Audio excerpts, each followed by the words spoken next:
Composition of atom. देखिए atom किससे बना होता है। जैसे मेरे पास कोई एटम, ठीक है, एटम है। देखिए इसमें क्या क्या होगा, पहला इलेक्ट्रॉन होगा, ठीक है, जो क्या, दूसरा क्या हमारा प्रोटॉन होगा, और तीसरा क्या न्यूट्रॉन होगा, ठीक है। यानी इलेक्ट्रॉन, प्रोटॉन और न्यूट्रॉन ये मिलकर क्या करते हैं, एक एटम को बनाते हैं। और देखिए इन तीनों को एक साथ क्या बोलते हैं, इसको फंडामेंटल पार्टिकल्स ऑफ एटम बोलते हैं, या फिर एलिमेंट्री पार्टिकल्स ऑफ एटम बोलते हैं, या फिर क्या सब एटॉमिक पार्टिकल्स बोलते हैं, या फिर क्या बेसिक पार्टिकल ऑफ एटम बोलते हैं। किसको, इलेक्ट्रॉन को, प्रोटॉन और न्यूट्रॉन को।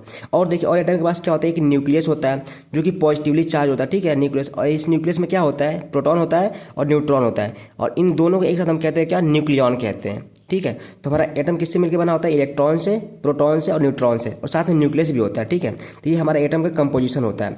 अब देखिए हमारा एटम कैसा होता है, न्यूट्रल होता है। अब न्यूट्रल क्यों होता है, क्योंकि इसमें जितने नंबर ऑफ इलेक्ट्रॉन होते हैं उतने क्या होता है, नंबर ऑफ प्रोटॉन भी होते हैं। यानी इलेक्ट्रॉन पे हमारा क्या नेगेटिवली चार्ज होता है, और प्रोटॉन पे क्या हमारा पॉजिटिवली चार्ज होता है, दोनों बराबर होते हैं, इसलिए हमारा एटम क्या होता है, न्यूट्रल होता है। ये हमारा होता है एटम का कंपोजिशन। Thanks for watching.